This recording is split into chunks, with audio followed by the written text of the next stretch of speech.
जय हिंद दोस्तों। मैं एयर वेटरन कॉर्पोरल मोहनरंगन चेन्नई से। दोस्तों, आज आप लोगों ने हेडिंग देखा है वॉर वपी 3। बहुत लोग फोन करके ये पूछ रहे हैं, सर आप वॉर वपी के बारे में या 8वें वेतन की जो है आयोग, उसके बारे में आपका राय कुछ अलग से है दूसरों से। तो इसका वजह क्या है? आप सच बोल रहे हैं, बाकी सब झूठ बोल रहे हैं क्या? नहीं, ये बात नहीं है। कौन सच, मतलब सच्चाई क्या है ये कोई नहीं जानता। सभी लोग अपने अपने विचार रखते हैं। ये तो यूट्यूब चैनल है, लोगों को अपना विचार रखने का अधिकार है सबको। जहां तक मैं समझता हूं वॉर यूपी 3 का प्रॉब्लम क्या है, 8वें पे कमीशन का तो मैंने पहले बता दिया, 2026 का ड्यू है। अब जो सरकार बनी है ये स्टैंडर्ड सरकार नहीं है, मतलब गठबंधन की सरकार है। लेकिन जहां तक वॉर ओपी के बारे में है, मैं वेरी क्लियर बताना चाहता हूं। जिसको सच्चाई सुनना है वो सुन लो। मैं ये नहीं बताऊंगा कि वॉर ओपी आएगा, वॉर ओपी 3 में ये मिलेगा 3.68, 3.8, 2.9, ऐसा नहीं बताऊंगा। दोस्तों, जो कुछ न्यूज़पेपर में हो या किसी में भी हो, ये सिर्फ एक उनको अपना एड निकालना है, उनको अपना टीआरपी बढ़ाना है। मुझे कोई टीआरपी नहीं चाहिए, कोई मतलब व्यूज भी नहीं चाहिए। सच्चाई क्या है मैं बताता हूं, जहां तक मैं समझता हूं। जो मैं समझता हूं वही सच्चाई मैं नहीं बताऊंगा। दोस्तों, सबसे पहले जो है, आप सबको मालूम है जब ओआरओपी 1 लागू होने के बाद 2019 से ओआरओपी 2 लागू होना चाहिए था। लेकिन 2016 में केस किया था मेजर जनरल सतबीर सिंह ने। उसका और ओआरओपी 2 डिले होने का कोई कनेक्शन ही नहीं था, कोई बिल्कुल कोई कनेक्शन नहीं था। लेकिन गवर्नमेंट ने दोनों को एक साथ जोड़ दिया। जब तक फैसला नहीं निकलेगा हम ओआरओपी 2 नहीं दे सकते। लेकिन उसी time one man judicial commission का जो रिपोर्ट भी पेंडिंग में था, उसके बारे में कोई बात ही नहीं किया। और ओआरओपी 2 में भी वन मैन जुडिशियल कमीशन का रिकमेंडेशन के हिसाब से कुछ नहीं दिया। अब ओआरओपी 3 में क्या प्रॉब्लम है? जब कोई भी मुद्दा नहीं था ओआरओपी 2 का, जो है मेजर जनरल सतबीर सिंह के केस की वजह से कोई कनेक्शन नहीं था, फिर भी गवर्नमेंट ने रोक रखा था मतलब तकरीबन 4 साल। अब ओआरओपी 3 में बहुत सारी प्रॉब्लम है। मैं एमएसपी के बारे में बताऊंगा नहीं, क्योंकि एमएसपी और ओआरओपी 3 का कोई कनेक्शन नहीं है। इसलिए एमएसपी केस जो है आप अकेला छोड़ दो, उसको अलग एक कोने पे डाल दो बस। लेकिन ओआरओपी 2 में जो है एक्स ग्रुप का जो है 3600 और 6200 का जो वेरिएशन है, इसके वजह से, यानी कि टेबल नंबर 7 और 8, उसके साथ साथ टेबल नंबर 8 में जो भी अफेक्टेड फैमिली पेंशनर, वो अलग अलग टेबल है। बहुत सारी टेबल्स इसमें इन्वॉल्व है। अब ये अभी सुप्रीम कोर्ट में आ गया केस। अगर एएफटी में रहता तो अलग बात, सुप्रीम कोर्ट में आ गया केस। अब एएफटी में भी यही केस चल रहा है अभी। उसका भी एडमिशन हुआ, अभी तक तारीख नहीं दिया, एडमिशन हुआ है, पता नहीं कब एएफटी में आएगा। तो जब तक इसका नतीजा नहीं निकलेगा, ये अनामली बहुत बड़ा अनामली है, ये सबसे बड़ा कारण यही बनेगा।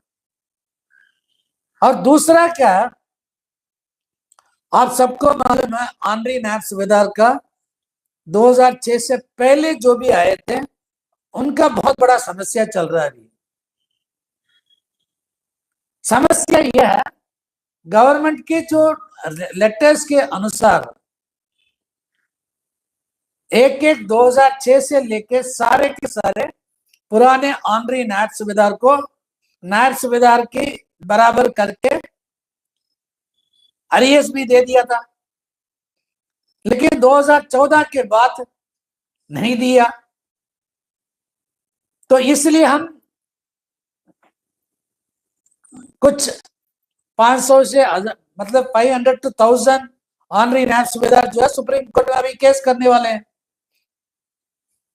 अब जब ये केस भी जाएगा सुप्रीम कोर्ट में, ये भी मतलब एक रुकावट बनेगा, ये पक्का रुकावट बनेगा।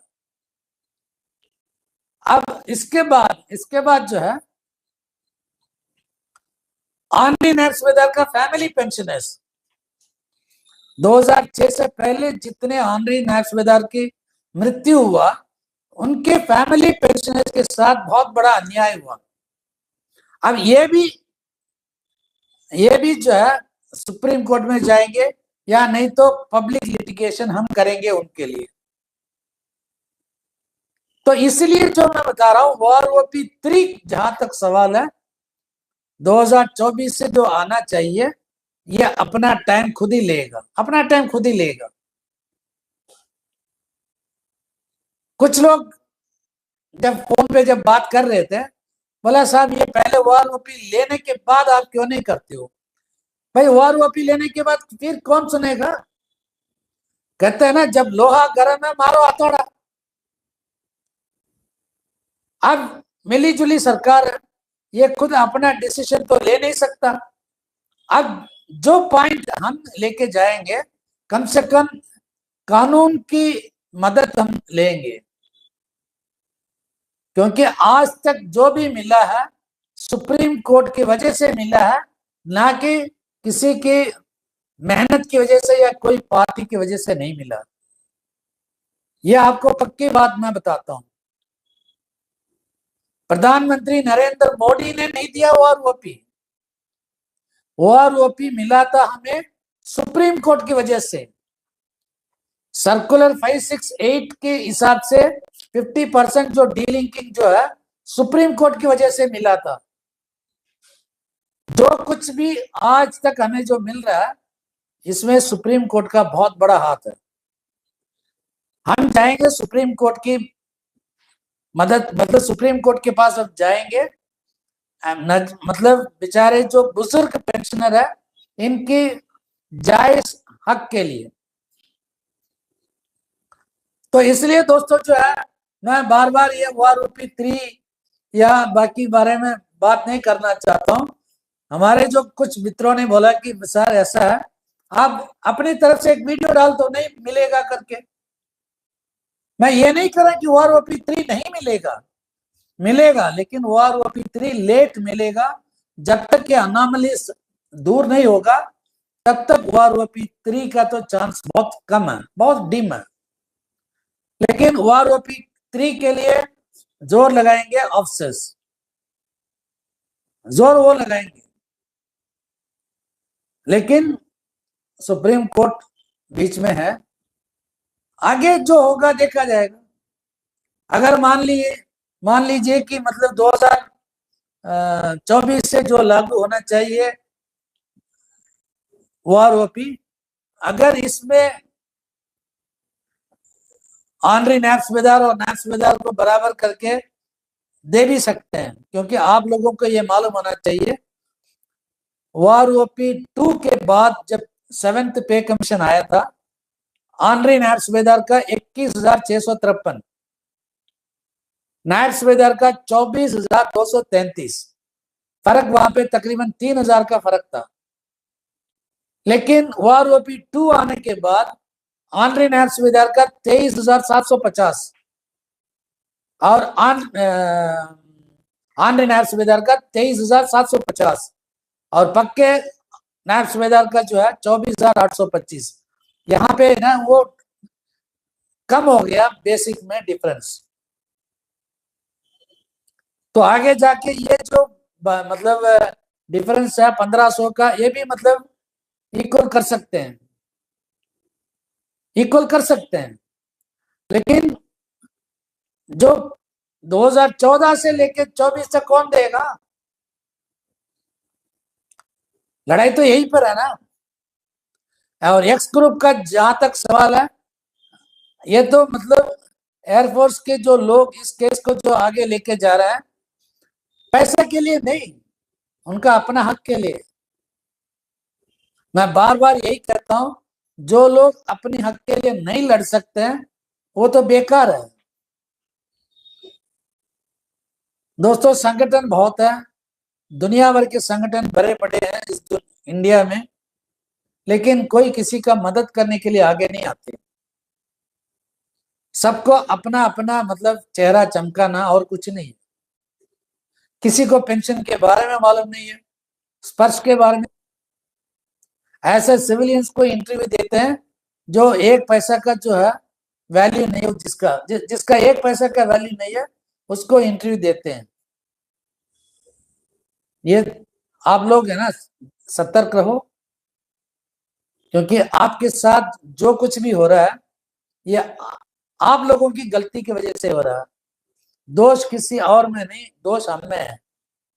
अगर हम सही नहीं है तो किसी दूसरों के ऊपर दोष देने का हमें कोई अधिकार नहीं है। जय हिंद, वंदे मातरम, भारत माता की जय।